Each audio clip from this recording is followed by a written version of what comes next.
పిల్లలకి చిన్నప్పటి నుంచి అభ్యాసం ఇయ్యారు. ధర్మం, సత్యం, నిష్ఠ, వివేకానందుడిలాగా బ్రహ్మచర్యం. దానికి ఆయన చెబుతాడు మే నెల 2వ తేదీన ఒక సూక్తి. విద్య, నిజమైన విద్య అంటే సమాచార సేకరణ కాదు, ప్రజ్ఞని పెంపొందించేదే విద్య. ప్రజ్ఞని పెంపొందించేదే విద్య. సంకల్పాన్ని సరైన రీతిలో, సంకల్ప శక్తిని సరైన రీతిలో నైపుణ్యంగా వినియోగించే విధంగా వ్యక్తులకిచ్చే శిక్షణే విద్య అంటాడు మే 2వ తేదీని. విద్య అంటే అలా ఉందా లేదా మీ పిల్లల్ని చేర్పిస్తున్న పాఠశాలలో చూసుకోండి, చదువుకుంటున్న వాళ్ళు చూసుకోండి. ఉట్టి బట్టి కంఠస్థం చేయించి విద్య అంటారు ఏమిటండి? ఈ ప్రశ్న ఆ ప్రశ్న జవాబు, దీన్ని చెప్పడానికి మాస్టర్ ఎందుకండి? ఈ ప్రశ్నకి జవాబు అని తెలియదా? రాముడు భార్య ఎవరో, రాముడు భార్య సీత, దీనికి మాస్టర్ ఎందుకు? రాముడు సీత చాలు, రామాయణం చాలు. ఈయనేం చెబుతాడు? ఇంకా కనీసం సీతారాముల అనుబంధం గురించేనా 2 మాటలు చెప్పడు ఈ మాస్టారు. వీళ్ళు బాగుంటారు చెప్పడం. అదంతా నీకెందుకురా, పరీక్షలో రాదురా, రాముడు భార్య ఎవరు అంటారు, సీత అని రాసే అంటాడు. వీడు SCE THC ఒకటి కంఠస్థం చేస్తాడు అంతే, ఇంకేం చేయడు. అందుకే విద్య నాశనం అవుతుంది. ఇక్కడ ఒక మాట చెప్పరు. 14 ఏళ్ళు బ్రహ్మచర్యం పాటించారమ్మా సీతారాములు వనవాసంలో, లేకపోతే ఈ లవకుశులు అప్పుడే పుట్టేవారు.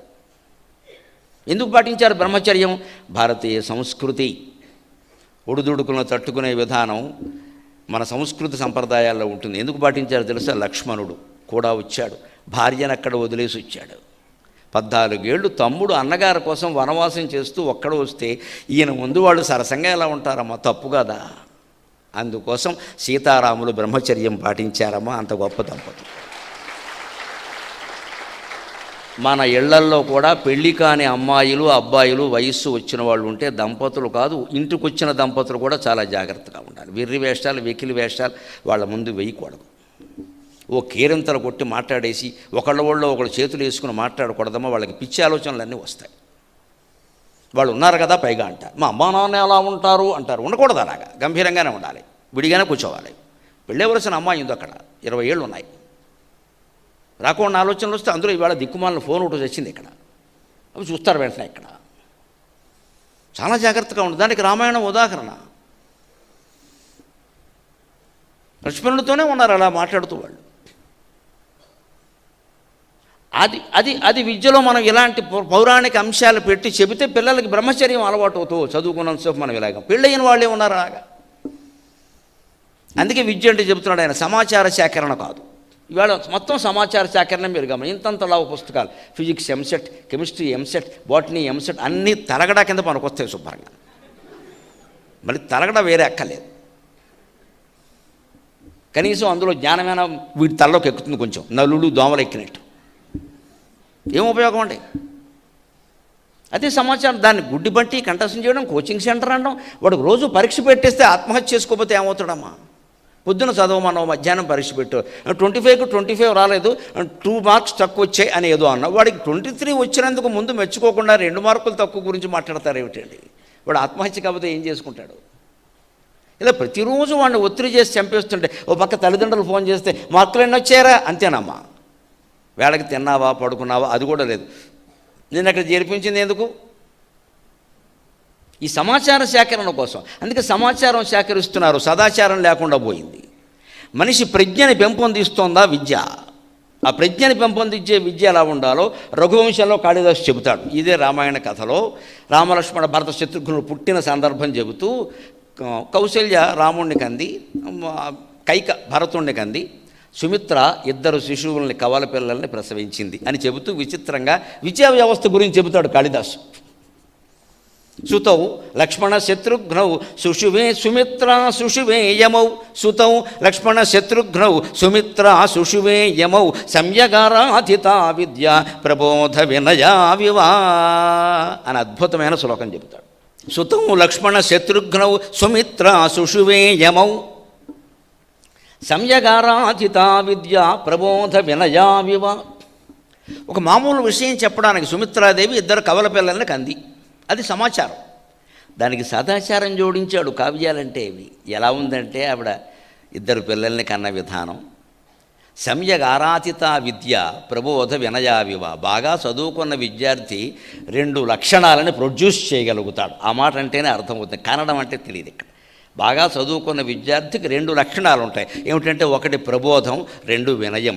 జ్ఞానం ఉంటుంది ప్రబోధం అంటే, 2 వినయం అంటే దాన్ని అప్లై చేసే విధానం ఉంటుంది. ఈ 2 బాగా చదువుకున్న విద్యార్థికి ప్రబోధము వినయము 2 ఉన్నట్టుగా సుమిత్ర 2 శిశువుల్ని కంది అంటాడు ఆయన. సుమిత్ర 2 శిశువుల్ని కందనే సమాచారం చెప్పడానికి ఈ గొడవ ఎందుకండి? దేశం బాగుపడాలని కాళిదాసు ఆలోచన, దేశం బాగుపడాలి.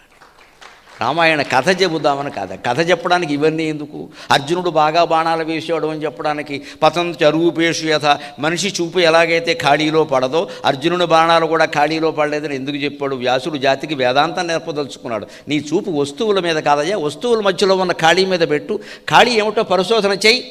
అప్పుడు నీ మనసులో కోరికలన్నీ ఖాళీ అయిపోతాయి, ద్వేషాలన్నీ ఖాళీ అయిపోతాయి, ఇష్టాలన్నీ ఖాళీ అయిపోతాయి, అన్ని భావాలు ఖాళీ అయిపోతాయి. అప్పుడు పరమాత్మకి స్థానం ఏర్పడుతుంది అక్కడ.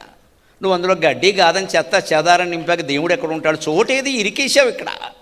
పిల్లలు అన్నావు, అదన్నావు, ఇదన్నావు, డబ్బులు అన్నావు, పదవులు అన్నావు, ఓ గడ్డి కూరావు. దేవుడు ఎందుకు ఉంటాడు? ఆయన ఉండడానికి చోటేది? వాడు వచ్చి ఉందామన్నా ఉండాలి కదా.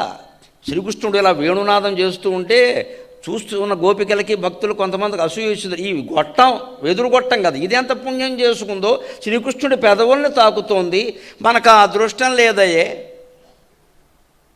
ఏమిటి ఇంత చేస్తే వెదురు గొట్టం ఒట్టి ఖాళీ ఏముంది అందులో? అందులో ఒక గోపిక వెంటనే గొట్టం సమాధానం ఇచ్చింది, నేను ఖాళీ కాబట్టే శ్రీకృష్ణుడు నన్ను పూరించాడు, నువ్వు ఎప్పటికే నిండిపోయావు, ఏం పూరించమంటావు అని. నేను ఖాళీగా ఉన్నాను కాబట్టి శ్రీకృష్ణుడు తన వేణునాదంతో నన్ను పూరించాడు, నువ్వు ఎప్పటికే మొగుడని పిల్లలని ఓ సంసారం పెంచుకొని ఇంక పూరించడానికి ఖాళీ ఎక్కడుంది నీకు? నువ్వే పూరీలు వేసుకో, కూర వేసుకుని అని చెప్పి.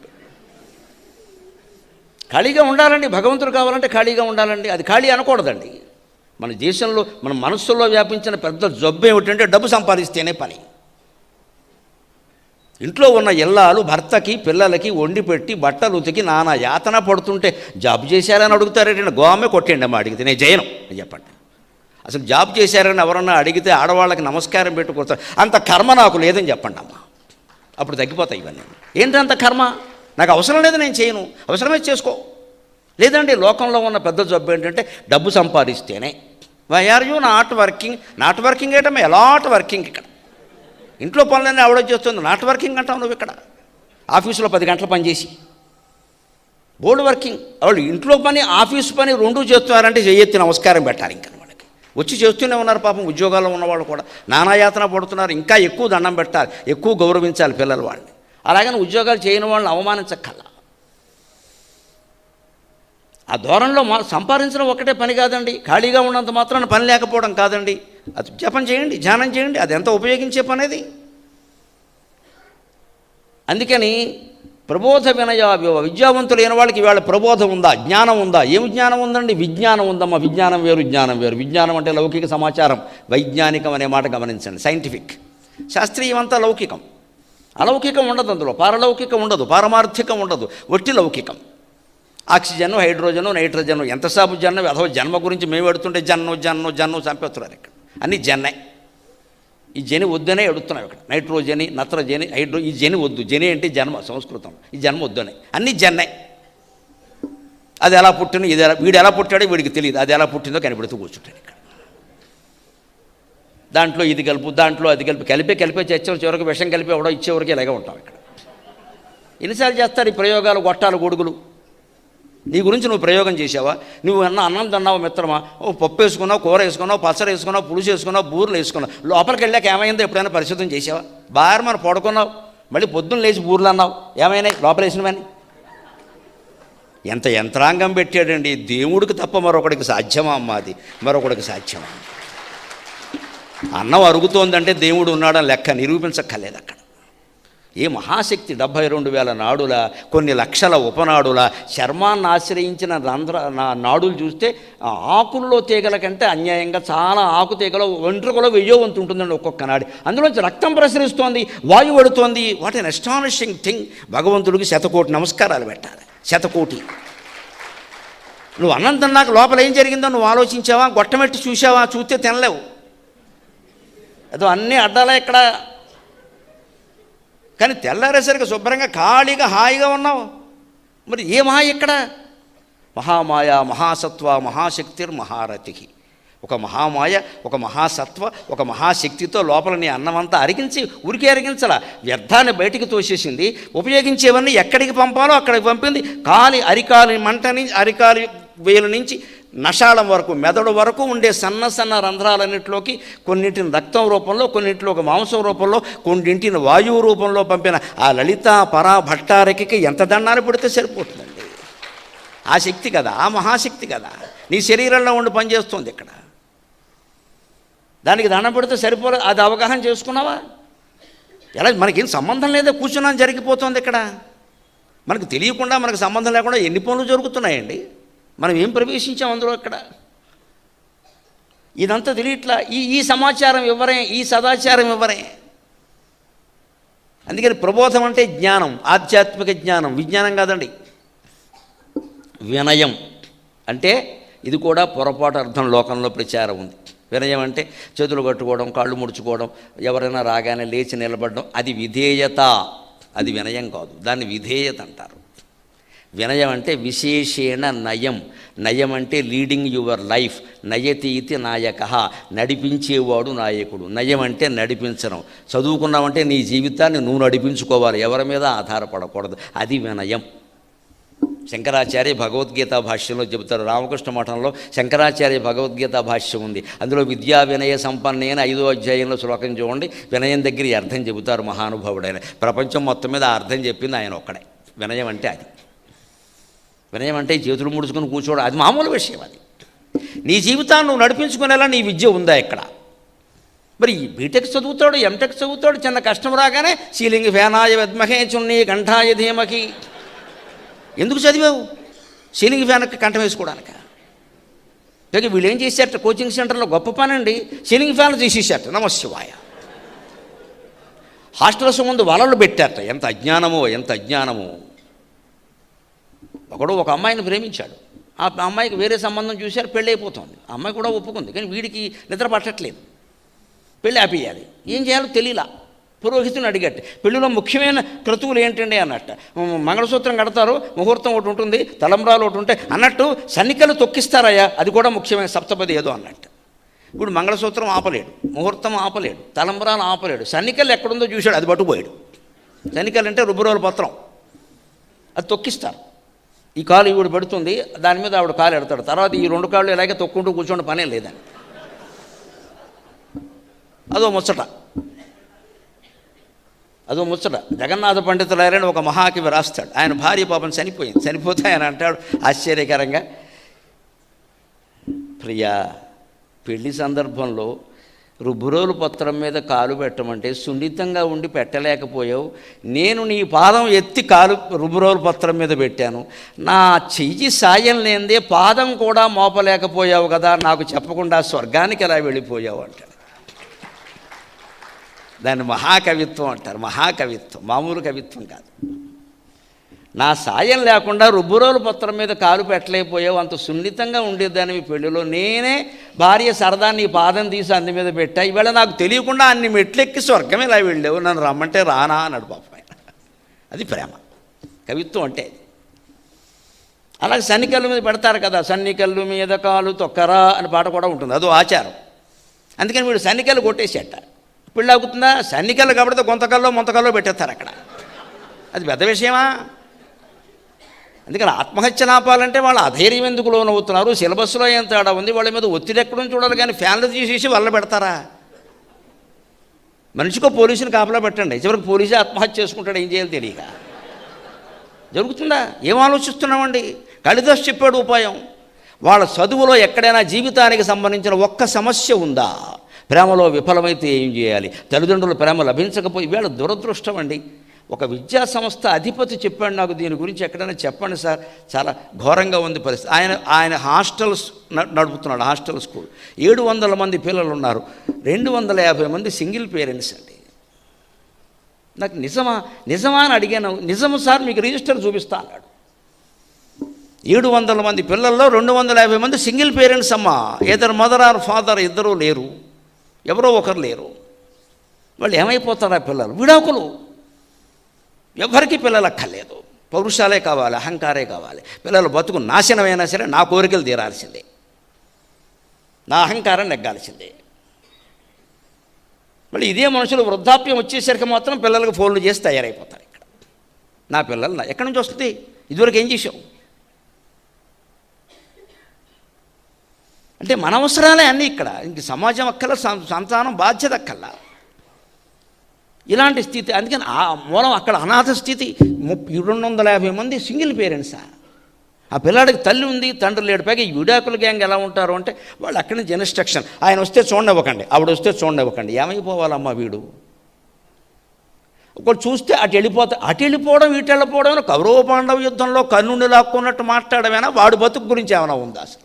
వాడు ఎట్టెడితే నీకే తండ్రి చూడడానికి లేదు, తల్లిని చూడ. ఇవాళ ఈ మధ్య చూశారు కదా పత్రికల్లో, కొడుకుని తల్లి చంపేసిందమ్మా గోవా తీసుకెళ్ళి. ఎందుకంటే తండ్రిని పోలి ఉన్నాడు, వాడు తండ్రిని తీసి చూపిస్తున్నాడు, వాడు వెళ్ళిపోతాడేమో అని బెంగ. చంపేసింది తల్లి. కన్న తల్లిని కూడా నమ్మలేని ప్రపంచంలో ఎవరిని నమ్మాలండి? వీళ్ళ పిల్లలు ఎవరిని నమ్మాలి? ఏ ప్రపంచంలో ఉన్నా పిల్లాడు అమాయకంగా తల్లి ఒళ్ళో పాలు దాగి ఆ ఒళ్ళోనే పడుకుంటాడే, ఆ తల్లి పీసుకేస్తుందని అనుకుంటాడా? ఎంత దారుణమైన ప్రపంచంలో ఉన్నా. నీ బిడ్డను నువ్వు ఎందుకు చంపావని పోలీసులు అడిగితే మా ఆయన పోలికలో ఉన్నాడు చంపేశాను. ఆయనతో విడాకులు అవుతున్నాయి, ఇంకా అవ్వలేదు పూర్తిగా. అయితే కోర్టు వాళ్ళు నిర్ణయం చేశారు వారానికి ఒకసారి చూపించాలని. చూపించడం ఇష్టం లేక చంపేసిందండి.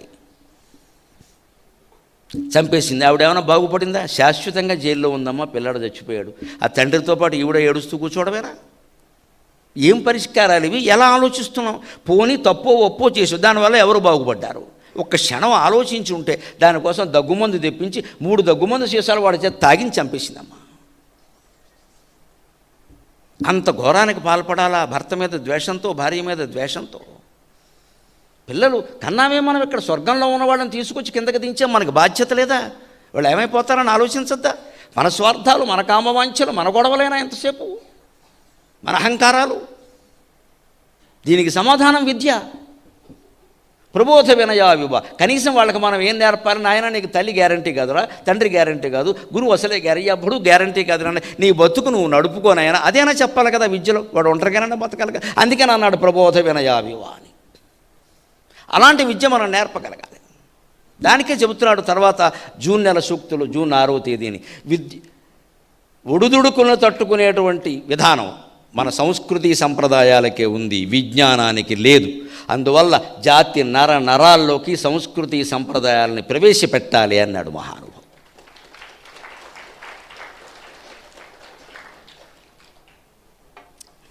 విద్యార్థులకి ఆ పాఠ్యాంశాలు రామాయణం, భారతం, నలదమయంతుల కథ, శకుంతల కథ ఇలాంటివి పెట్టి ఒడిదుడుకులను తట్టుకోవడం నేర్పాలి. ఇందాక మొదట్లో చెప్పుకున్నవి నువ్వు అనుకున్నవన్నీ అవ్వవు, కాకపోయినా నువ్వు ఉండాలి, సుఖంగా ఉండాలి. కొన్ని అవుతే కొన్ని అవ్వవు. పురాణాలు చదివితే మనకు అర్థమవుతుంది. ఈ జన్మలో తీరని కోరికలు తర్వాత జన్మలో తీరేయండి. వాళ్ళు వేసి చూశారు వచ్చే జన్మ వరకు. ఈ జన్మలోనే తీరవు, సాధ్యం కాదు అది. నువ్వు ఒక రూపంతో ఉన్నావు, స్త్రీ రూపమో పుంరూపమో. నువ్వు కుక్క రూపం ఎత్తే వరకు ఆ కోరిక తీరదంటే కుక్క జన్మ వచ్చే వరకు ఆగాల్సిందే.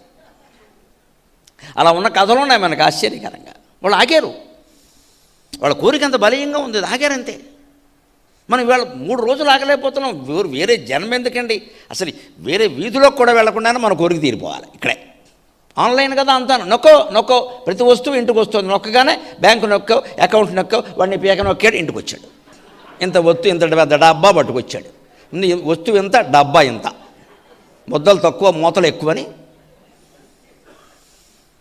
ఈ ప్యాకేజీ ఇంత. ఏంటంటే నొక్కేసావు, ఇక్కడ కార్డు ఉంది కదా గీకేసావు, షిక్ అన్నావు అంతే. ఇక్కడ అంతే. ఎందుకంటే అసలు గీకద్దు, ఆన్లైన్ చేయొద్దండి. అలా అత్యవసరమైతే షాప్కి వెడతాం, అక్కడే చేస్తాం ఆన్లైన్. ఏదో ఇంట్లోంచి షాపింగ్ ఏంటండి? విపరీతంగా వచ్చేస్తున్నాయి. వాడు ఏ ఇంటికి చూసినా కొరియర్సే. అమెజాన్ వాడు బాగుపడ్డాడమ్మా, మనం ఎవరూ బాగుపడ్డా. అంతే. అసలు ఆ కోరికను ఆపుకోలేమా? వాయిదా వేయలేమా? తర్వాత కొనుక్కోలేమా? 10 కోరికలు ఒకచోట రాసుకోండి, షాపింగ్కి సంబంధించినవి. 10 రోజుల తర్వాత వెళదామని చెప్పండి. మీరు వెళ్లే ముందు ఒకసారి దంపతులు కూర్చొని ఆలోచించండి. ఆ 10లో కనీసం 5-6 తీసేయచ్చమ్మా, అనుమానం లేమ్మా. మీ మనస్సే ఒప్పుకో, అనవసరం తీసేయచ్చు. 4 అయ్యి ఎంత తగ్గిపోయింది. కోరిన ప్రతి కోరికనే ఆన్లైన్లో నొక్కేసి తెప్పించుకుంటే అనవసరపు వస్తువులన్నీ ఇంటికి రావట్లేదా? సీతాదేవి ఉదాహరణ కదా. ఆ తన ఒంటి మీద 100 కాసులు బంగారం ఉంటే వాళ్ళ మామగారు వాళ్ళ తండ్రి పెట్టిందంతా అదంతా పెట్టుకుని అడవికి వచ్చి కూడా మాయలేడి బంగారు లేడిన ఆ మచ్చల మీద బంగారం ఆశించింది. దిక్కుమాలిన మచ్చలు అన్నీ గోకితే 2 తులాలు బంగారం వస్తుంది. ఇక్కడ ఆ బంగారు మచ్చల గురించే కదమ్మా అమ్మవారు మాయలో పడింది. ఏమైపోయింది? 5 నిమిషాల్లో బతుకు తారుమారు తక్కరమారు అయిపోయింది. మా అయ్యలేడు రానా, మా అయ్యలాడు వచ్చాడే, ఉన్న లక్ష్మణును నువ్వే పంపేసావే అనుమానించి. ఏమిటి మన బతుకు? మనం అమ్మవారు ఎలా చేసుకుందంటే మనం చేసుకోమా? మనం అంతకంటే గొప్పవాళ్ళమా? లక్ష్మీదేవి అంశ కదా, ఆవిడకే బుర్ర పనిచేయాలా? అంటే ఏదైనా ఒక చాపల్యంలో, వ్యామోహంలో, కోరికలో చిక్కుకున్నావుంటే మిత్రమా నీ బుర్ర పనిచేయదు. తాట్యంకలో బుర్రలా అయిపోతుంది గట్టిగా, అది బుర్ర పనిచేయదు. అంతే. ఇంకా ఆ కోరిక అయిపోయి ఆ కోరికే మానేయాలి. అదంత అవసరమా? ఆ ఒడిదుడుకులను తట్టుకునే శక్తి మన సంస్కృతి సంప్రదాయాల్లో ఉందండి. అందుకోసం వాళ్ళకి నేర్పాలి. ఆ ఒడిదుడుకులను తట్టుకోవడం అంటే రామాయణ యుద్ధం జరుగుతోంది, 21.5 రోజులు జరిగిందని చెబుతారు సుమారుగా, 21.5. ఇంకొక రోజు 2 రోజులు ఉండగా రాముడికి నీరసం వచ్చింది. చేశాడు పాపం, చేయలేకపోతున్నాడు. ఇంకా రావణాసురుడు చాలా బలవంతుడు. కుంభకర్ణుని చంపాడు, ఇంద్రజిత్తుని చంపాడు, వాడిని చంపాడు, వీడు చావట్లేదు. అప్పుడు ఇలా ధనుసు పట్టుకుని నిలబడ్డట. వాల్మీకి రాస్తాడు యుద్ధకాండ 105వ సర్గలో. రావణుడు ఎదురుగా ఉన్నట్ట. రాముడికి నీరసం వచ్చింది. రావణం చాగ్రతో దృష్ట్వా యుద్ధాయ సముపస్థితం. రావణం చాగ్రతో దృష్ట్వా ఆదిత్య హృదయంలో ఉంటుంది. యుద్ధాయ సముపస్థితం. రావణం చాగ్రతో దృష్ట్వా యుద్ధాయ సముపస్థితం. ఉపగమ్యా బ్రవీద్రామం అగస్త్యో భగవాన్ ఋషి. ఆయన అలా నిలబడి చూస్తున్నట్టు రావణాసురుడికి. అగ్రతో దృష్ట్వా యుద్ధాయ సముపస్థితం. రావణుడిని ఇలా చూసి, యుద్ధం చేయక తప్పదా? ఒక చిన్న కోరిక నా జీవితాన్ని, నా భార్య జీవితాన్ని ఎంత నాశనం చేసేసింది. ఏమిటా కోరిక? ఆవిడ చెప్తే మాత్రం నేను కాదనొచ్చు కదా, నేను వెళ్ళిపోవడం ఏమిటి వెంటనే? ఇప్పుడు ఎందుకు మా అయ్య లేడు అనొచ్చు కదా, ఓ జోకేసి కూర్చోబెట్టచ్చు కదా, నువ్వు లేడీ నన్ను మాయ చేస్తున్నావని ఏదో అనొచ్చు కదా. వెళ్ళాము, 5 నిమిషాల్లో జీవితం మారిపోయింది. వీడెవడో, ఇక్కడ సీత ఎప్పుడు రావాలి, ఏమిటిది, ఇంత యుద్ధం ఏమిటి? లక్ష్మణుడు 2 సార్లు చచ్చి బతికాడు, 2 సార్లు. హనుమంతుడు సంజీవని లేకపోతే ఏం లేదు. ఏమిటిది అని ఇవన్నీ తలుచుకునండి రామచంద్రమూర్తి అంతటి వాడికి నీరసం వచ్చింది. ఎందుకు? యుద్ధాయ సముపస్థితం, యుద్ధం కోసం నిలబడ్డాడు ఆయన. వెంటనే అగస్త్యుడు వచ్చాడు. రామ మహాబాహో శృణుగుహ్యం సనాతనం ఏన సర్వానరీన్ వత్స సమరే విజయిష్యసి హరిత్య హృదయం పుణ్యం సర్వశత్రు వినాశనం జయావహం జపేన్ నిత్యం అక్షయం పరమం శివం. రామా, ఇటువంటిప్పుడే దేవుణ్ణి స్మరించాలి. నీకు నీరసం వస్తే పూజా మందిరంలోకి వెళ్ళు, దేవుడి దగ్గర కూర్చో, దైవస్మరణ చేయ. ఒక క్షణంలో నీరసం పోతుందండి, మనం చేయాల్సింది అది. ఎవడో ఫ్రెండ్కి ఫోన్ చేయడం కాదమ్మా, ఎవడికో మెసేజ్ పెట్టడం కాదు ఇక్కడ పని లేకుండా. పూజామందిరంలోకి వెళ్ళు. ఎందుకు కట్టుకున్నావు అంత గది?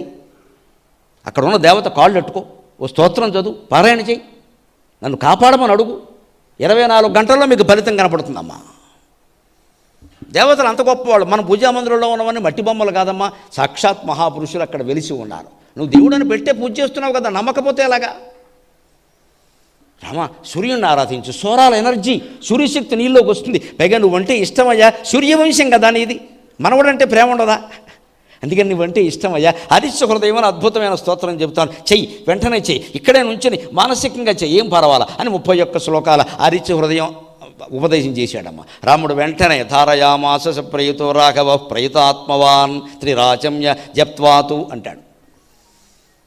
ఆ జపం చెయ్యగానే, ఆ సూర్యమంత్రాన్ని మొత్తం ఆరాధించగానే, జపం చేయగానే ఆయనకి ఏమవుతుందంటే ఇప్పుడున్నట్ట. ఆదిత్యం ప్రేక్ష హృష్టాత్మ పరం హర్షమవాప్తవాన్ రావణం ప్రేక్ష హృష్టాత్మ ఆదిత్యం ప్రేక్ష జప్త్వేదం పరం హర్షమవాప్తవాన్ రావణం ప్రేక్ష హృష్టాత్మ జయార్థం సముపాగమతు అని ఆదిత్య హృదయం ముగిస్తూ రాశాడు వాల్మీకి. ఆదిత్య హృదయం చదవక ముందు యుద్ధం కోసం నిలబడిన మామూలు మనిషిలా ఉన్నట్ట. ఆదిత్య హృదయం చదివాక జయం కోసం నిలబడిన వాడిలా ఉన్నట్ట. తేడా. నువ్వు పరీక్ష రాయడం కోసం పరీక్ష రాస్తున్నావా, పరీక్షలో గెలవడం కోసం రాస్తున్నావా? గెలవడం కోసం రాస్తే గెలిస్తే కొంత 2 మార్కులు తక్కువ వస్తాయి. రాస్తే చాలు అంటే ఏ రాస్తావు ఆమోదం ఇక్కడ? ఏమిటి రాస్తే చాలు, కొబ్బరి నూనె రాయడం ఏమిటే? గెలవాలి, దాన్ని తగినట్టుగా చదవాలి. అందుకే ఆదిత్య హృదయం చదవక ముందు ఆయన యుద్ధాయ సముపాగమతు, యుద్ధం కోసం వచ్చిన వాళ్ళ ఉన్నట్ట, జయం కోసం వచ్చిన వాళ్ళ లేట. వాల్మీకి పదప్రయోగం ధ్వని, వాల్మీకి కావ్యం అంతా ధ్వని. అక్కడ యుద్ధాయాన వేడ 30 శ్లోకాల క్రితం గరికపాటి చూసుకో, ఊరికి రామాయణం మీద మాట్లాడటం కాదు, ఇక్కడ జయాయ అని వేడ అంటే ఈ రెండు కలిపి చదివితే అర్థమైందమ్మా. అక్కడ యుద్ధాయ, ఇక్కడ జయాయ అంటే ఒక మనకు నీరసం వచ్చినప్పుడు రామకృష్ణ మఠానికి వచ్చి పరమహంస ముందు నిలబడి రామకృష్ణుని జపం చేసినా స్తోత్రం చదివినా 10 నిమిషాల్లో ఉత్తేజం వస్తుంది, 10 నిమిషాల్లో ఉత్తేజం వస్తుంది. అందుకోసం రావాలి. ఆత్మహత్యలు చేసుకోవడం, రోడ్డు మీద పడి ఆడవడం కాదు, ఇక్కడ ఏదో ఉత్తరాలు రాయడం దేనికి? దేవుడు ఉన్నదెందుకు? భగవత్ ప్రార్థన చాలా ధైర్యాన్ని ఇస్తుంది, అందుకోసం చేయాలి ఖచ్చితంగా.